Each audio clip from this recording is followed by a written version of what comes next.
News First, Newsline with Faraz Shauketaly. And top of the morning to you. This is Newsline, live as always from the Newsfirst studios in Dawson Street in Colombo.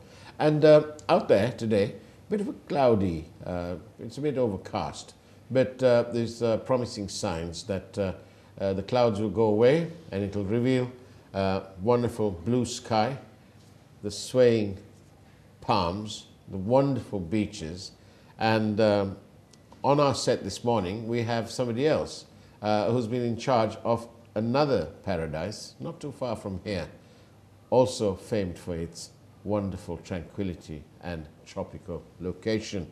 The former president of the Maldives, President Mohamed Nasheed. Very good morning to you. Good morning, sir. I know you live in self-imposed sort of exile here while you iron out matters over there. You don't miss it too much, do you? Because we've got this paradise here for you. Well, Sri Lanka has always been a home as well. Yeah. I've spent a number of years of my childhood, school days. And did you go to school here? Well, I did go to school here. Which school did you go to?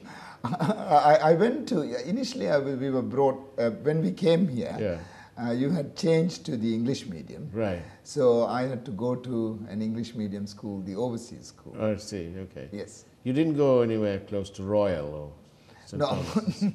Well, unfortunately, no. I see.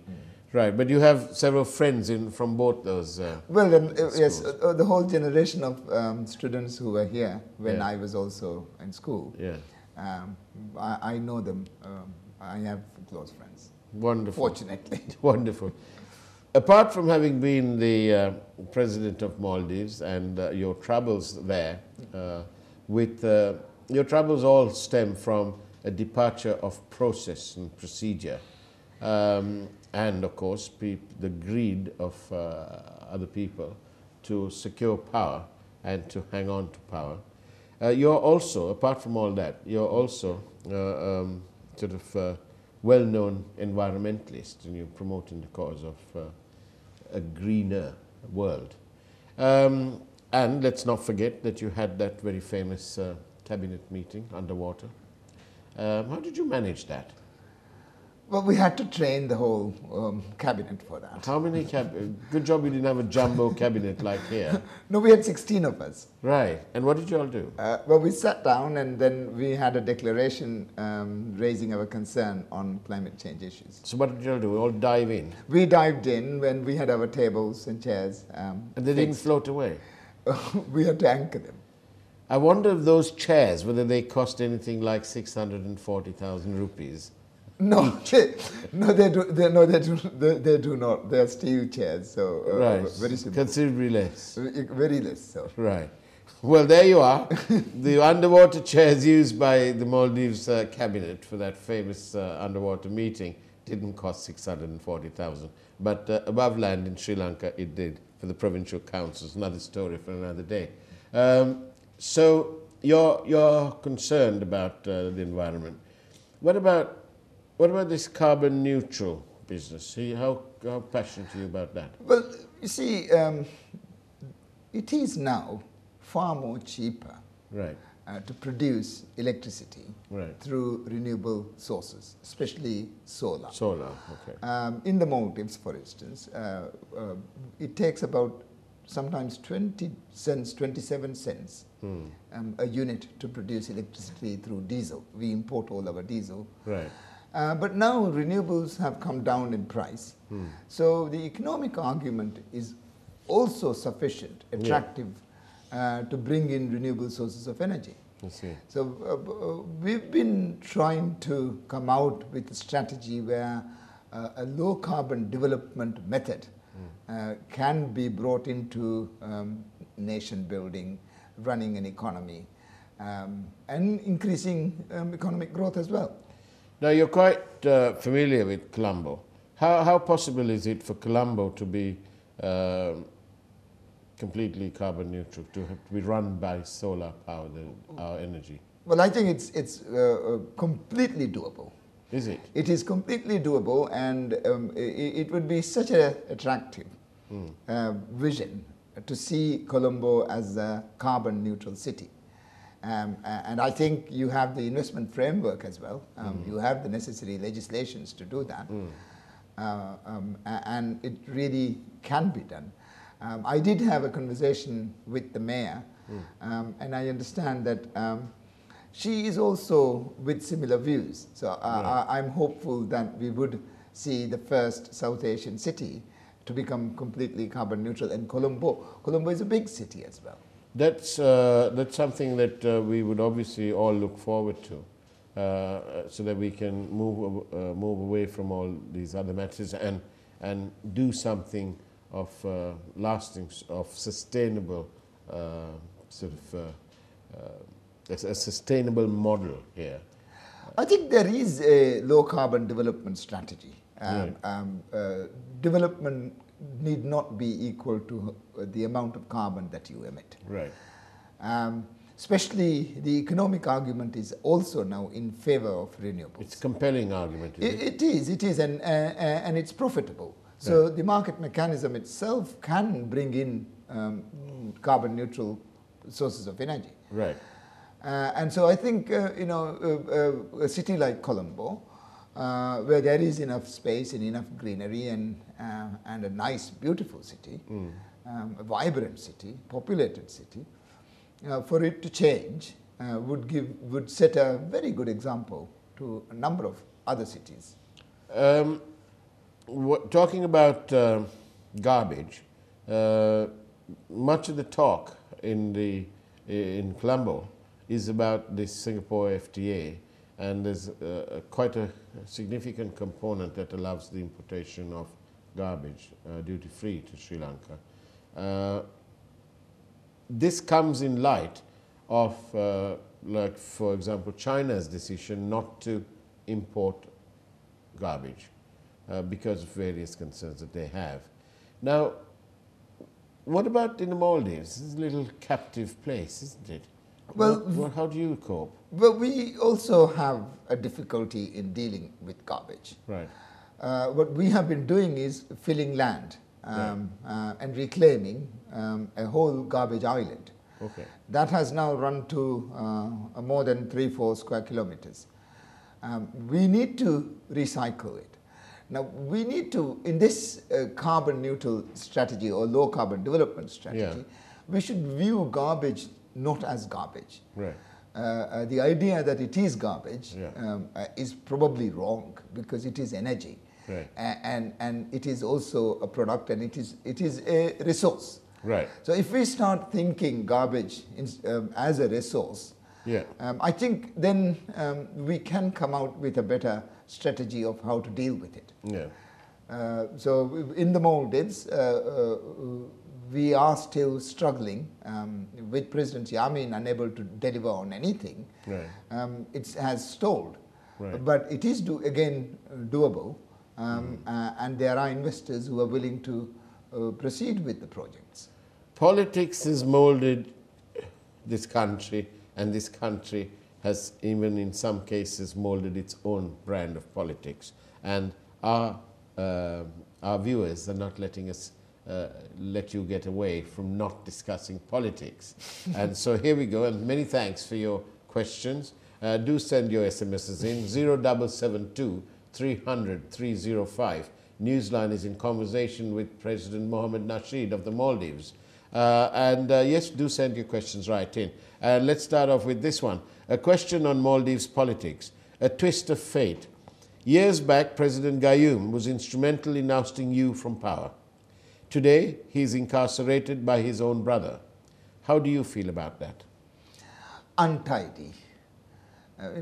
You don't do these things. You just don't do it. You just don't do it. Yeah. There is an urge to consolidate power. Power, of course, corrupts you. And is it true? Does absolute power corrupt absolutely? Well, of course, the whole idea of consolidating absolute power leads to nothing other than being absolutely corrupt. Right. So, yes, and President Yamin's attempts to consolidate power, he has arrested his own brother, his nephew, the whole of the opposition, the judiciary, a number of police chiefs, a number of military chiefs. He has arrested parliament members. So basically, through suppression, President Amin has had the view that he can consolidate power. Yeah. So this is very unfortunate. And is there a way out? Of course, yes. These elections on September 23rd, the opposition, we have a joint candidate backed by all the political parties, including President Gayoom, our own party, the Republican Party led by Honorable Qasim, and also the Religious Conservative Party, Adalat Party. So all of us are backing a single candidate, and we will hopefully definitely win it. And what is the influence of the West in Maldives today regarding the oppression and the interference in the judiciary in your country? Well, frustrating? Very, untidy? Well, you see, the European Union has come up with a framework for sanctions. Right. Now, the framework was adopted a month ago. The framework targets regime leaders to impose restrictive measures on them, freezing their assets and stopping them from travel. Now, the issue is that the Commission will not populate the list or publish or come out with the list. It hasn't come out with the list. It has come up with the framework, but it has not come out with the list. Now, our assumption is that if the elections are rigged, then they will come out with the list. Right. I am assuming this because this is the process that the European Union has followed in a number of other countries, most recently in Venezuela. Yeah. Now, European Union has also is not observing the elections. They have found the process that leads to the elections to be flawed. Yeah. And therefore they have not sent an official observer mission. Right. It doesn't fit to their observing bill. So to start with, they have agreed that the election is flawed. Right. So basically, we are just sitting and President Amin is just counting.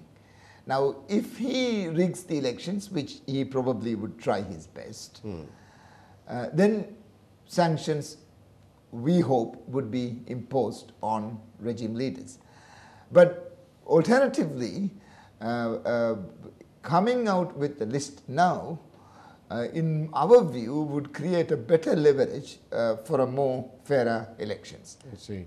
And President Nasheed, why did you actually resign from being the president? Was that a mistake? No, I don't think it was a mistake. I did not want to shoot at the people. Right. There was a police mutiny. Yeah. And the police and the military had taken sides. Yeah.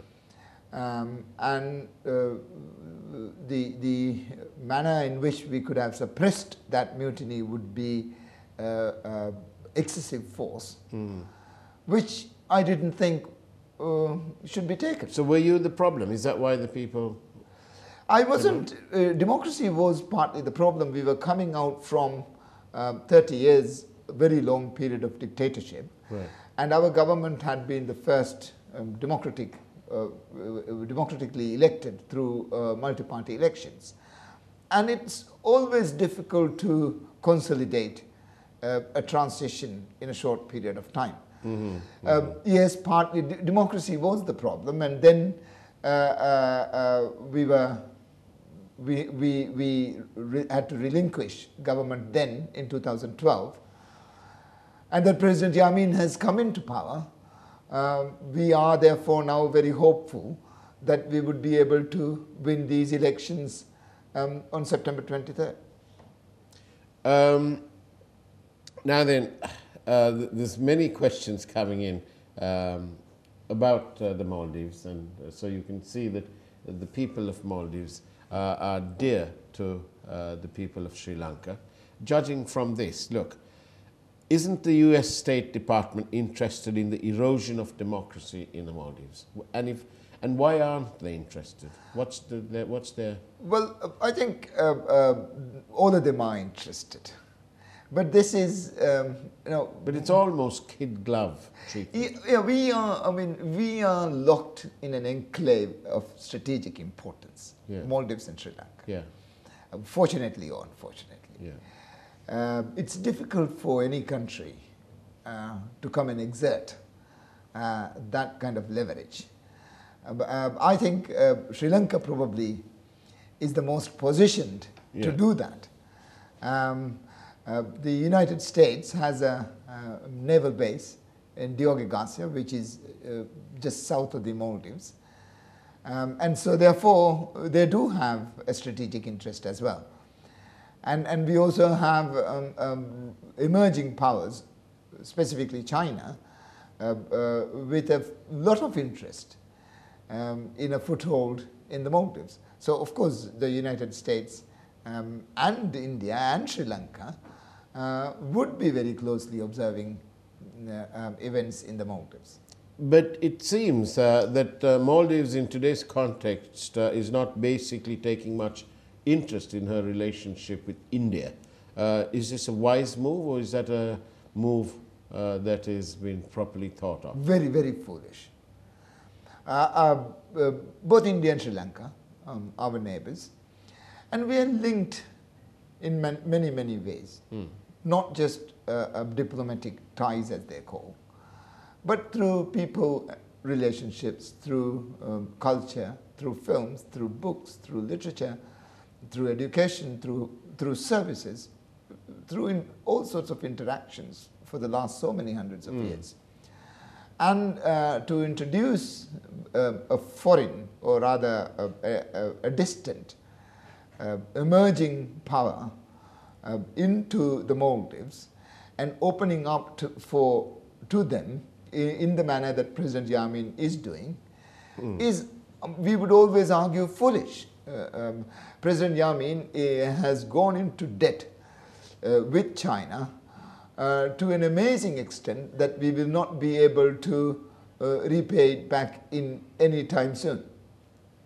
Now then, President Nasheed, you've been a dear friend to the people and the government of Sri Lanka, and I'm talking about, you're personally involved in and speaking on behalf of Sri Lanka in various fora, including like in Geneva, for example.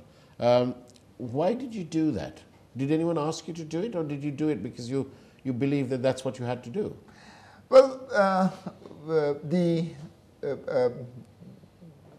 civil war that was happening in Sri Lanka and the disturbances coming out from that, it had affected by then not just only Sri Lanka but also the Maldives. Whatever happens here has a big impact on the Maldives.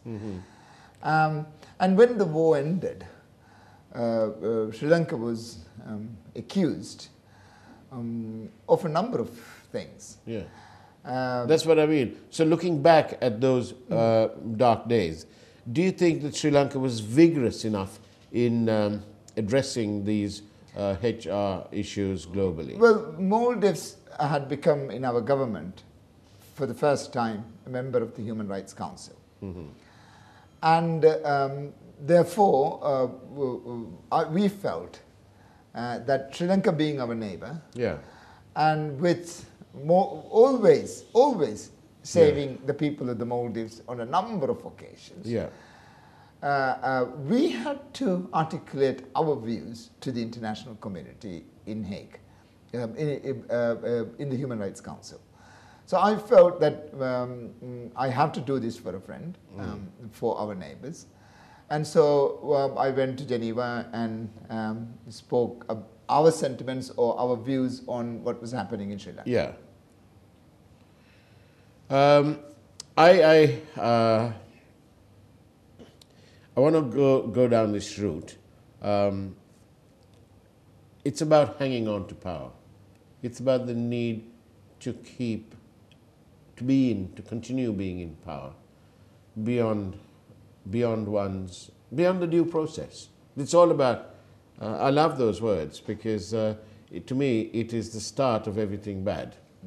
When you depart from due process, and the list is long and exhaustive, and so here's you've resigned once, you've been deliberately kept out by the powers that be, and do you still want to go back? I want to go back home. There's no place, there's nothing like home. True. But do you want to go back and...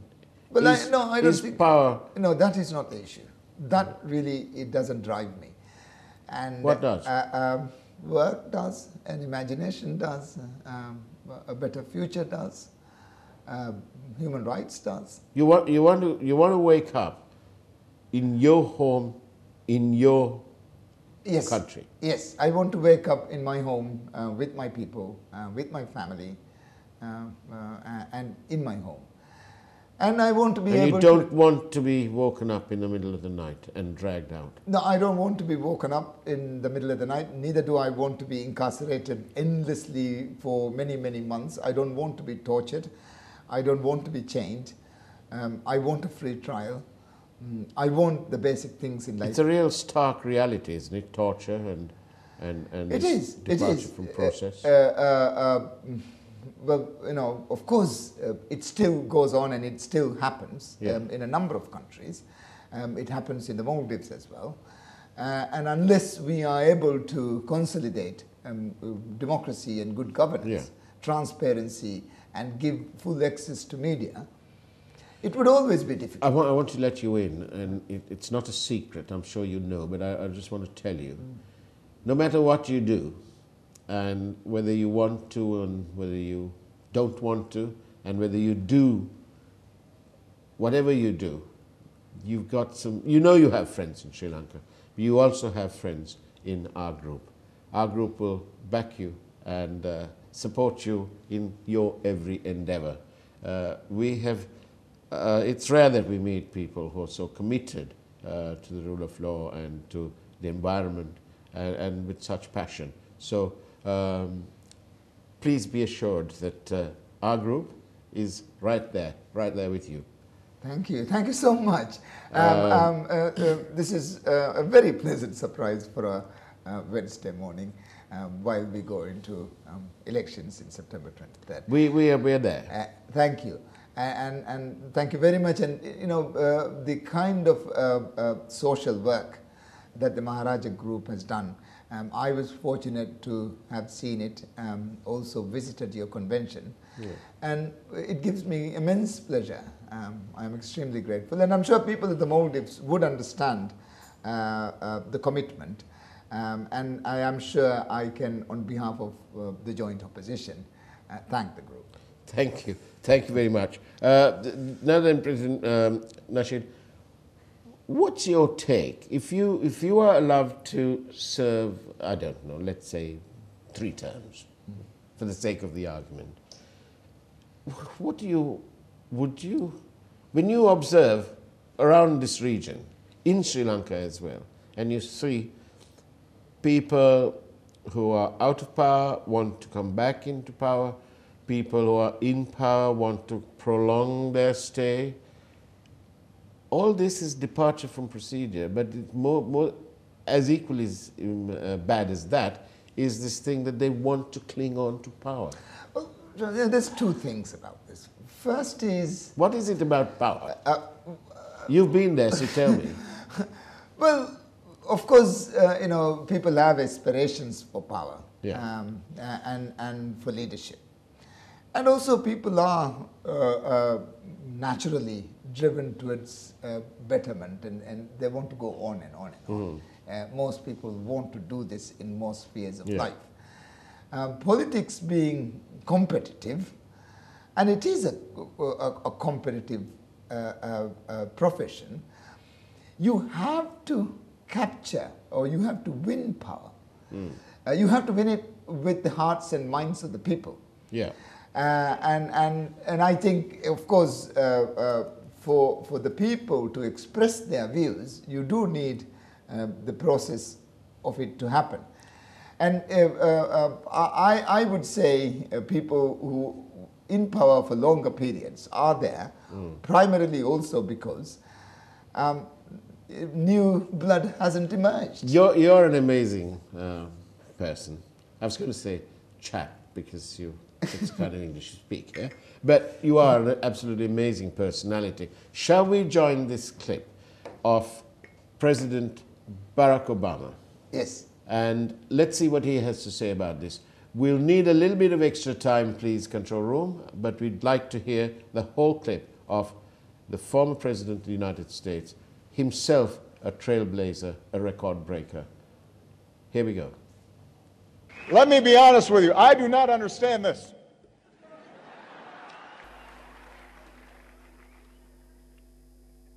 I am in my second term. It has been an extraordinary privilege for me to serve as the President of the United States. I cannot imagine a greater honor or a more interesting job.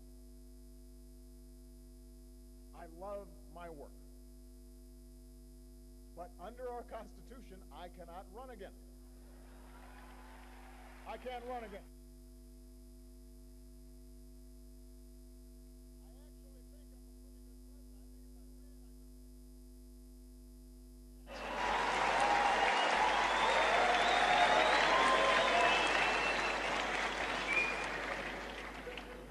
So there's a lot that I'd like to do to keep America moving, but the law is the law.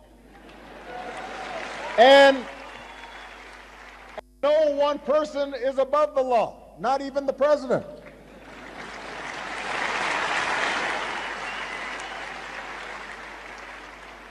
And I'll be honest with you, I'm looking forward to life after being president. I won't have such a big security detail all the time. It means I can go take a walk. I can spend time with my family. I can find other ways to serve. The point is, I don't understand why people want to stay so long. Especially when they've got a lot of money.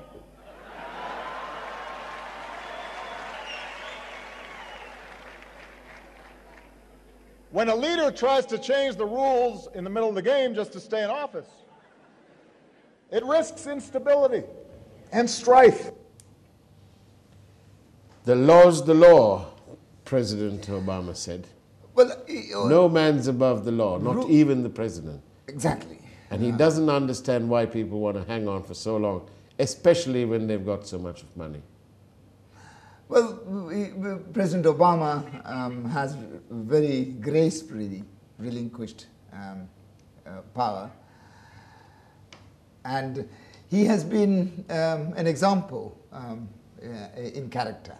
And I'm sure there'll be many, many who would be watching him and must learn lessons through what he's saying. But what an amazing democracy they live in, because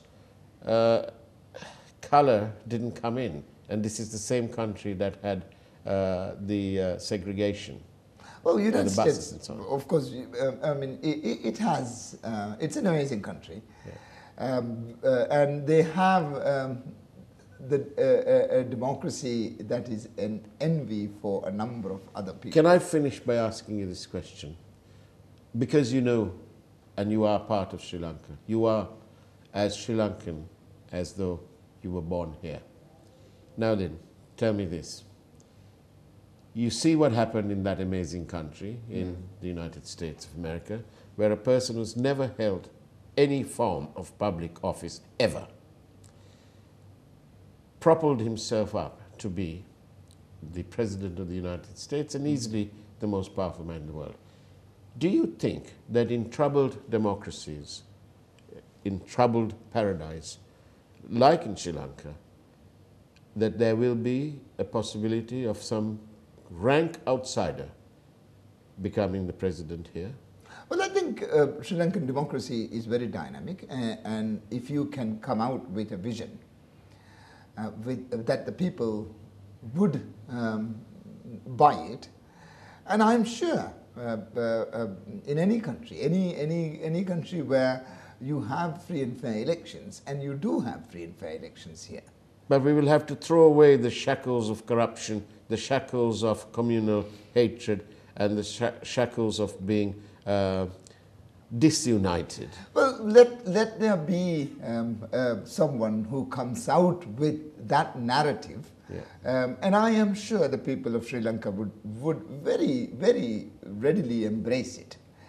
This is a multicultural country. This is a multicultural society. The good in Sri Lankans far more outweigh very small defects that you have. All countries have racist elements in this. All countries have xenophobia. But I would always argue that Sri Lankan society is far more multicultural than I think we are giving them credit of. President Mohamed Nasheed, I could carry on talking to you for several hours, and they'll have a collective heart failure in the control room. But thank you very much for being here. And on your journeys, we wish you all the very best. You have the warmest wishes of our group, and we truly mean it, where we walk right behind you. Thank you ever so much. President Mohamed Nasheed, thank you very much for being on Newsline. We do appreciate your time. And that's the way it was on Newsline today. Do take care and keep your chin up. We do live in a wonderful land, an island, a paradisian isle, Sri Lanka. Take care. God bless.